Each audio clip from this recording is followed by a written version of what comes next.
خود کنی گر همه نیک و بد کنی، کس نکند به تو آنچه که خود به خود کنی.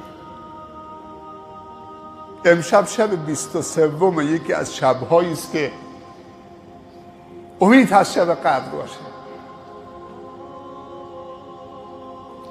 83 سال و 6 ماه در یک شب عمر معنوی برای شما تولید میشه.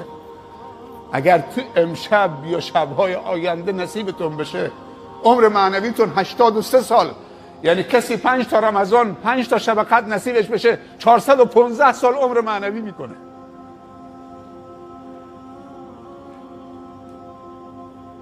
حالا عمر حضرت نوح بالاتره یا عمر امت محمد بالاتره؟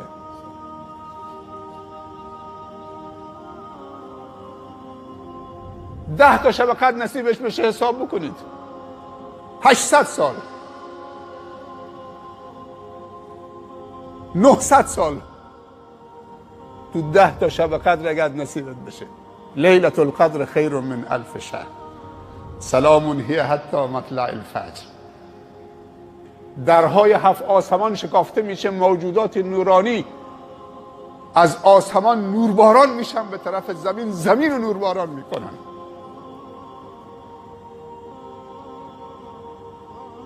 دنبال رکوع کنندگان و سجده کنندگان هستن، دنبال حلقه های ذکر هستن، با مؤمنین تو این شبها مصافحه میکنن. سلام هی حتی مطلع الفجر، آرامش کامله. موفق و مایت باشید. نماز وتر رو با هم میخونیم، لحظاتی هم چه هر کسی با خودش و خداش خلوت میکنه.